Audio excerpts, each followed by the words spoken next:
Welcome to a special edition of Authentic Chat. As you can see, Ryan and I are joined by Bojan, who is not only the CEO of HYPR, but also a ridiculously smart human being who knows stuff about things.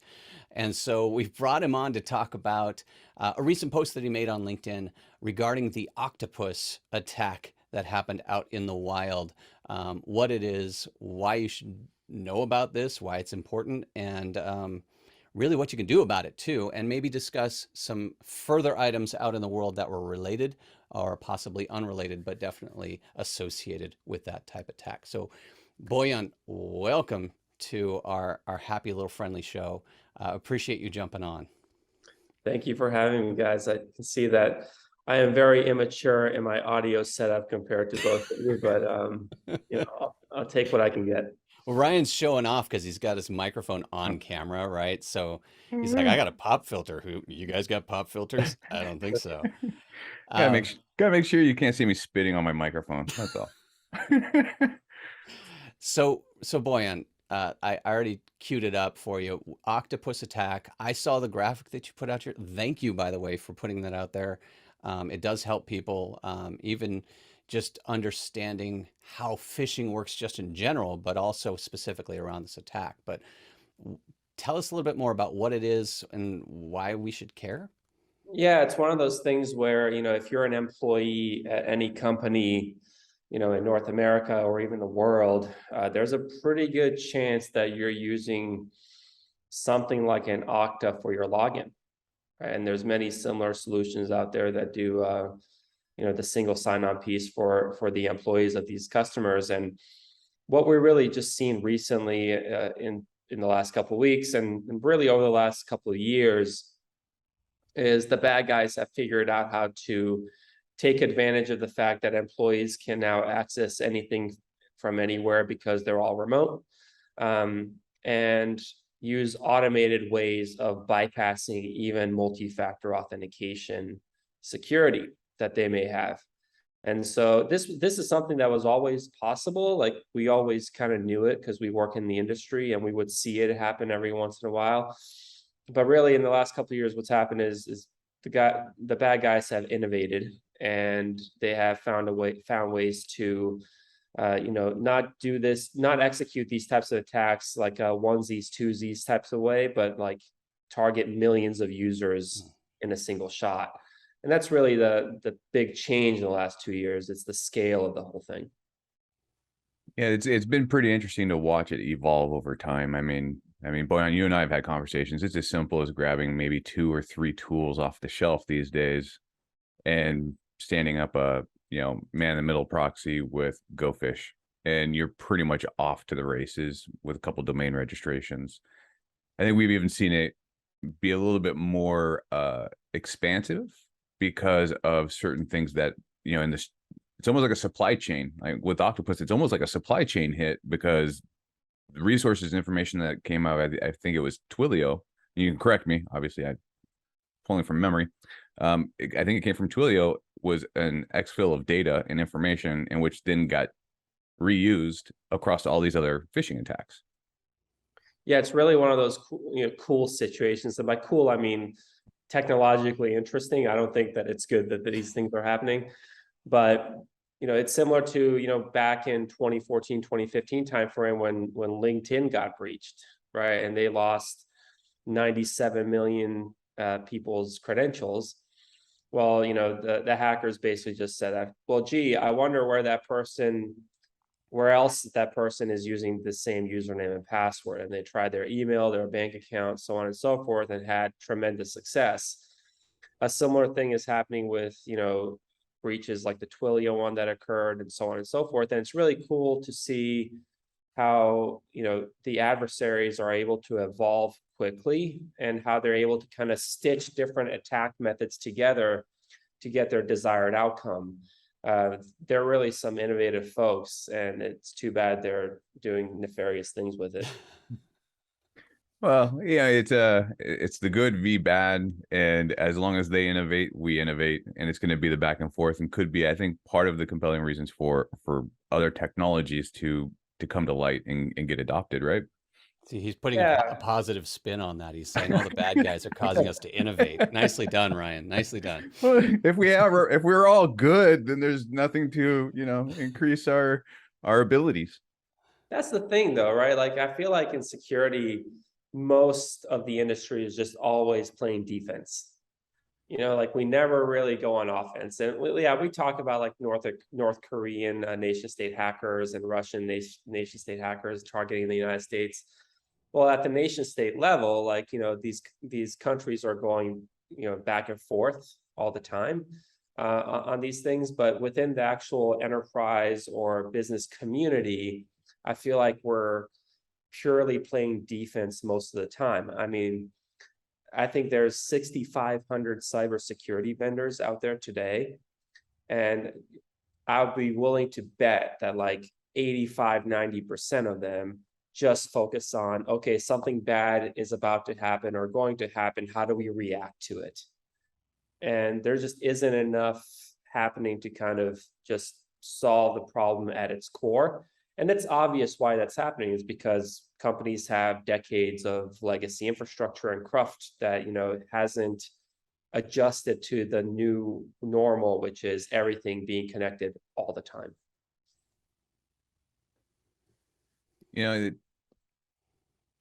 It's pretty interesting on that topic, right? That everybody who is in InfoSec by definition under the enterprise umbrella is basically defense. I mean, we can play the blue teams, the purple teams, the red teaming, but it is, you take terrible sports metaphors, right? Defense wins championships. So you shout that one out for Seth. Yeah, of course. And it does, but at the same time, like the costs of putting in a good defense are higher and higher every single day because the bad guys, again, only need to be right once, right? Whereas we need to be right every single time.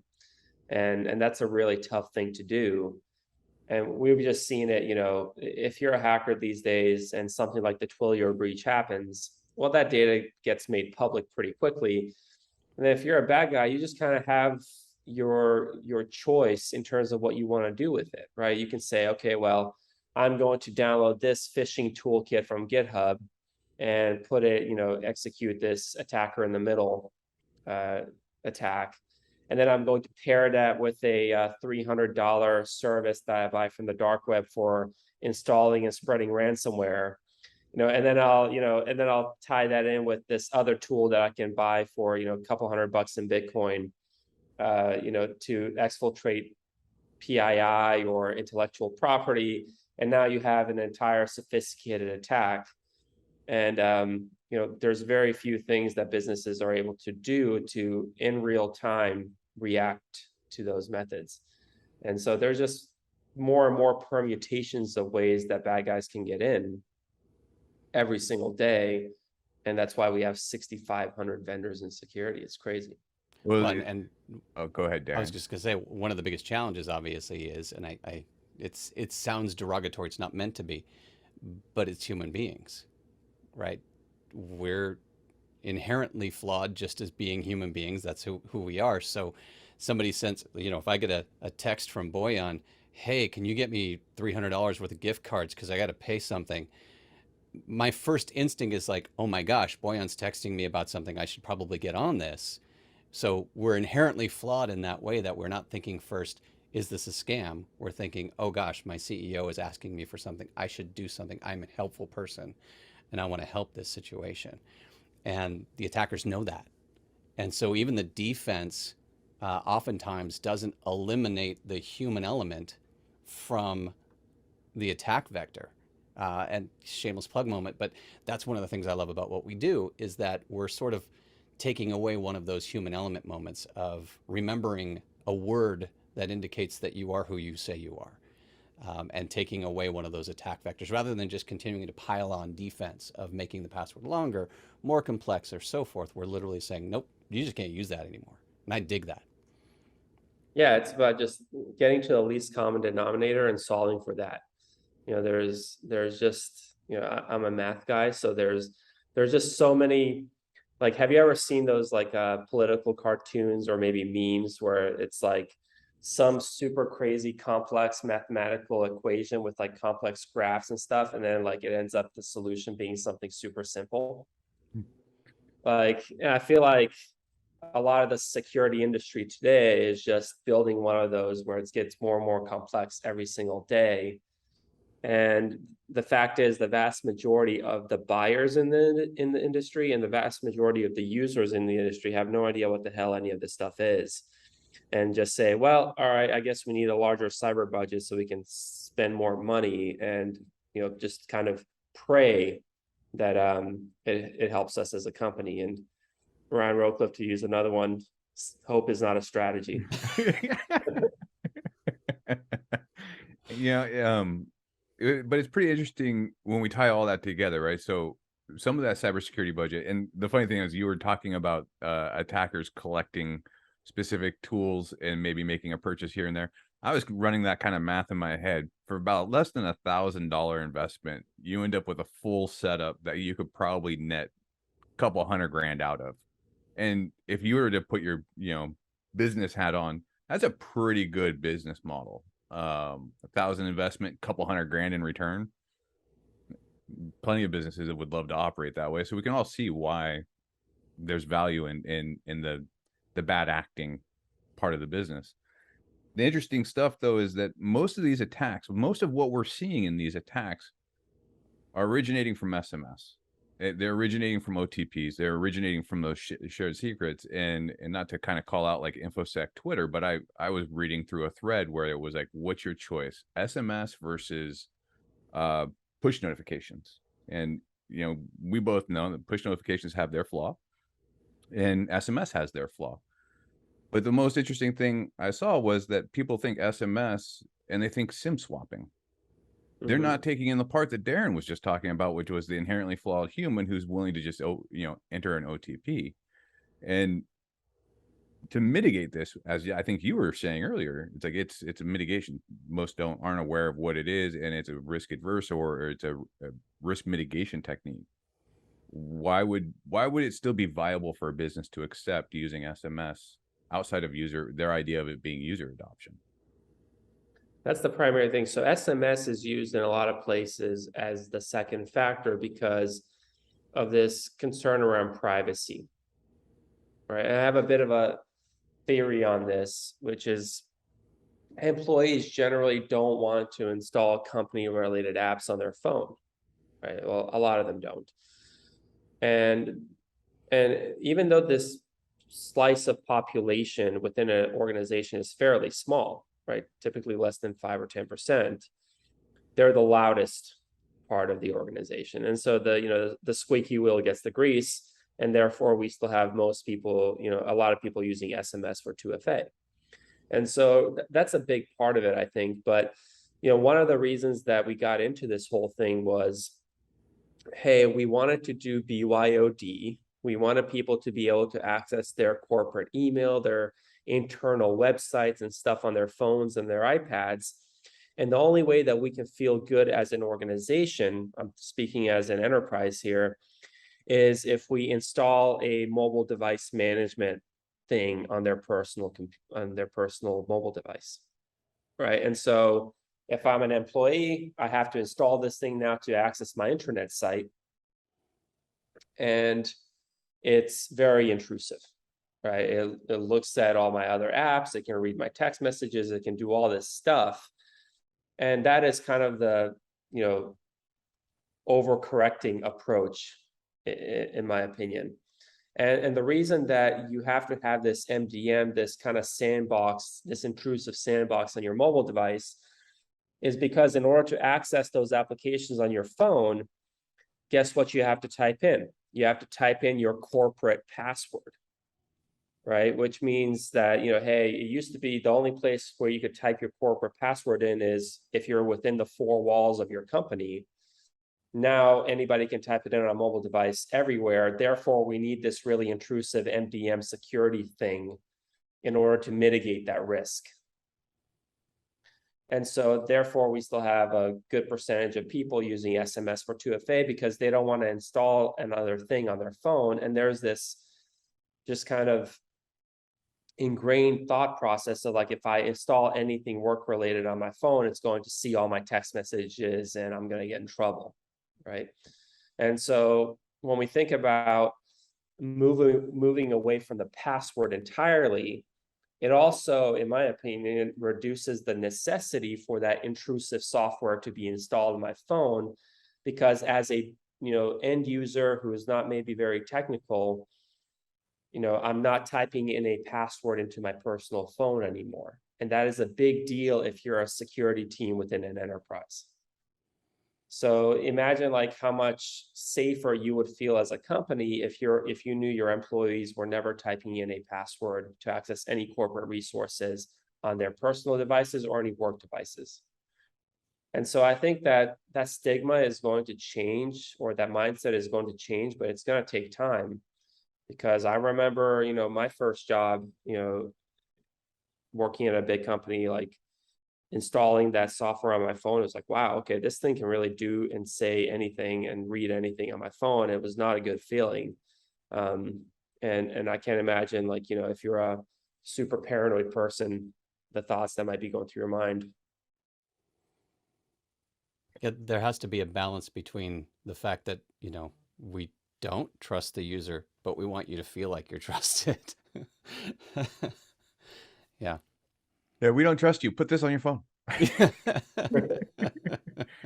not very reciprocal. Well, what else did we want to expand on here? Because I mean, I can sit here and I'm so biased with what we do that it's something that you have to kind of acknowledge. Like when you're doing this stuff every day, and you're obviously we're on our mission and looking at how we get rid of passwords, and then you look at the Octopus attack, or look at the effect of what Octopus has been done, and you look at the attack vectors, you look at what was exploited, and applying hyper over the top of it. I could just sit there and see that, well, that's mitigated. Like that attack vector is completely mitigated if we're injected into that flow. So it's always so hard to sit here, like, you're like, can you guys just trust us and look at it? Just look at how we can help save that risk, like how to mitigate that risk. It's so now everybody on the internet's going to end up seeing my emotional turmoil live on a camera, but it's almost so simple. That's what's so crazy, is the approach and how we actually implement and what we do. It is actually a very simple thing, and it's not super complicated, and it mitigates so much. And I think I went down my Christopher Walken line there, Darrin. Like there was no punctuation in that no paragraph. punctuation, no real actual exit question. There's just total epic failure. But maybe I'll just end that rant. Well, so Okta calls this thing, what is it, scatter swine? Right? Yeah, Is that the name they've kind of given it instead of octopus? Because their obviously name. their name. But did you have a look at their blog post or response that they posted on their website around scatter swine? I have not looked at that one yet. It was pretty interesting. I saw it yesterday, and they have an entire section in the post where they talk about stepping up your defenses. Like, what can you do as a Okta customer? And HYPR is an Okta customer. We just don't use them for authentication. Like how can you defend against this thing? And I just loved reading their response, which was, hey, make sure you use strong authenticators that are phishing resistant, right? Like WebAuthn and U2F keys and FIDO2 keys. And really, this is what Cloudflare did, right, to protect themselves against this attack. They required phishing resistant authentication, but what they also did as a company, Cloudflare, was they just forced everybody to use YubiKeys. And that's not really a feasible thing for most businesses. Like Cloudflare is a very tech forward company. Most of their employees are technical people, like, and their margins are such that they can, buy $40, $50, $60 devices, and give them to every single employee, and typically multiple devices to every single employee. Most businesses can't do that. So, And even with Okta's existing controls, right? Like if you enforce the phishing resistant methods that they may have, you know what? Like it puts their customers in a position where the vast majority of their employees just wouldn't be able to access anything. And now you're, screwed in another way, which is people can't do their job, right? And this is often the position that companies have to put themselves in, like, oh, if I turn on this security control, now I can't make money as a business. And that's a tough place to be in. And most of the other recommendations that they had for stepping up defenses were just, hey, maybe look at this behavior stuff, or maybe only let people log in from certain places, or restrict this and restrict that. All of those things are purely reactionary in nature. And it's like playing a game of whack-a-mole, right? Like, oh, you restrict this one zone, and then the hacker deploys a VPN in that area. And then, now all of a sudden they can execute the attack again. It's a never-ending game of cat and mouse, whereas you could just get rid of the shared secret in an easy way and call it a day and prevent this entire thing. See, I go through my short rant of garbage, and then you just make it totally well put. Mine was just look at what we do. But that was something that was great about the post that you had put out there, was like, hey, here's this major problem. And instead of what you typically see in a lot of these posts, which is, there's a problem, everything's on fire, the world is ending. And that's it. Like, it ends there. There's a problem. We can fix it. Literally, we could fix this. We could just fix it quickly, and it would be easier for you to log in the morning and easier for you to feel more secure. That's the cool side of it, right? That's the cool side of what we do is, yeah, we can fix it, but we can also make it easier. It's security, more secure, less pain. So all good things. Any other hyperbole questions, Ryan, that you have in your head? Because hey, don't open that door, it might get dangerous. I can insert some semicolons as you speak if you want. Well, like, what do you guys think about, so look, this is the thing that's the topic of the day, right? And Octopus and ScatterSwan and stuff like that. But like, these things have been happening for a long time, right? The Cisco breach that happened a few weeks ago was probably the same exact people doing the same thing, but against Duo, right? So it's something that does happen, and no matter who your MFA, it doesn't matter if you're using Okta or whoever else, as long as your authentication requires the user to type something in, this is a very feasible thing. And they're just kind of going for the lowest hanging fruit right now, which is the Okta customers. Yeah, and I'm glad you brought up like the Talos or like the Cisco one as well. I think it's the exact same technique that was applied there, and how the difference was, it wasn't SMS, it was push fatigue. And we've been around for a little while. At least Darrin and I will claim our age on this.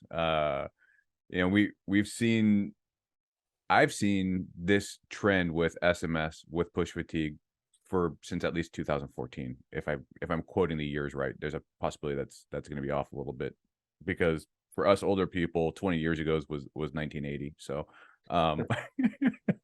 wait, it wasn't? Yeah. So, when we see these patterns, I think what we're just seeing is now everything you were talking about earlier. It is so much easier to actually get the equipment, get the tools, and be effective, that it's in the news. We're going to see this. This is going to be in the news for years to come. And we have plenty of evidence of the past of these things happening in breach disclosures. I think we're going to see a lot more of them because of some of the disclosure laws that just got, passed, where businesses have to disclose at a much higher rate than in the past. So I really don't see this changing as long as the legacy approaches that we've used in our past are still deployed, because they're still going to be exploited. There's still going to be value. There's still going to be a reason for me to go do these bad acting techniques to net a result. So I don't see anything different. The only thing I can actually say that I'm really happy about was with Talos. We got to give credit to that IR team and the disclosure team. They did a really good job on sharing with the community, and that type of stuff I hope to see more of. Yeah, I read that entire thing and I thought it was, I think I was on a flight and I read it and I was like, this is like truly objective. And like they did a phenomenal job. That was really cool to see. You know, I don't know if you guys know this because you don't work on the engineering team itself, but when we hire engineering candidates, one of our interview questions or exercises that, you know, some have to complete is they have to write a piece of ransomware as their programming assignment to get the job. And I got this idea because back in the day when I was doing, you know, full-time security work on the penetration testing side, I was like, you know, part of different like forums on the dark web and all that type of stuff. And in order to get into some of those, you have to write software to show that, hey, this isn't just some Fed walking in through the door, right? So, I stole that, and so it became a interview question for HYPR or an interview exercise for HYPR. But now I'm thinking, you know, an iteration of that could be, hey, you have to write a phishing tool in order to, you know, as part of the programming exercise. I think that would be perhaps more applicable to what we do. Well, I think there's a, well, I think there's a lot of value to that. The thing is do you grade people on the fact that they go find a tool that's really quick and delivers exactly what needs to be done, or do you grade them on the actual coding exercise? So we would code, they had to write their own ransomware, right? And so it was really cool because, you know, they would have to understand, like, depending on the way that they coded a piece of ransomware, you could tell where their strengths and weaknesses were. Like some people would write a piece of ransomware that executes really quickly, but their cryptography and key management is garbage. And therefore, you know that these people aren't crypto people, right? Or sometimes they will do a really good job on the crypto piece, but the whole thing is like single threaded. It takes it like 4 days to encrypt a hard drive, you know? So, you know, you really learn a lot about the person's skill set. And so I found that as the most fascinating thing. And we gave them like, you know, parameters, like it can't be more than 250 lines of code. If you're using Go, it has to be like 8 lines of code. I seriously was waiting for that. I was so waiting for that. So take note, kids. Hack your friends now. Learn how to hack your friends so you can get a cool engineering job at a security company. Because if you just look in the last couple of years, like on GitHub, like do a search for phishing or man in the middle or, you know, MFA bypass, like the number of open source tools that are available to do that type of stuff has skyrocketed. And, you know, it's just the beginning, I think, too. Yep. Yeah, you know, it seems to, the technologies that have been deployed, and I don't want to turn this into a, excuse me, I don't want to turn this into a phishing only, but it is exploded as such a successful technique that has so much return on it that all of the products that have been deployed for phishing mitigation, if you think about it, has been trying to protect the mail server. It has been trying to inspect the emails and find, you want to talk about whack-a-mole. I don't even care if you're going to get into the ML and AI type things. I mean, those patterns can change so much more frequently than anything else because it's just text. I think that's just basically we've targeted it incorrectly as an industry. It is that Band-Aid effect. It's like a complete reaction. Oh, somebody gets an email link. Well, let's put something in there to parse every email, read all the text, find all the links. And then if we get lucky, we have it in our database of known links because, you know, bad guys don't go changing domains. And then, you know, hope and pray on that as a way to mitigate phishing. It hasn't worked. Because hope is not a strategy. Because hope is not a strategy. That's right. I like how you brought that full circle. Well, with that, thank you, Bojan, for explaining, teaching, educating, and elevating the sort of dumb conversation Ryan and I tend to have. So you've made us look smarter. I appreciate that. I hope people got something out of us. I appreciate your time. Thank you again. Thank you guys for having me. Glad to join you anytime. All right, thank you.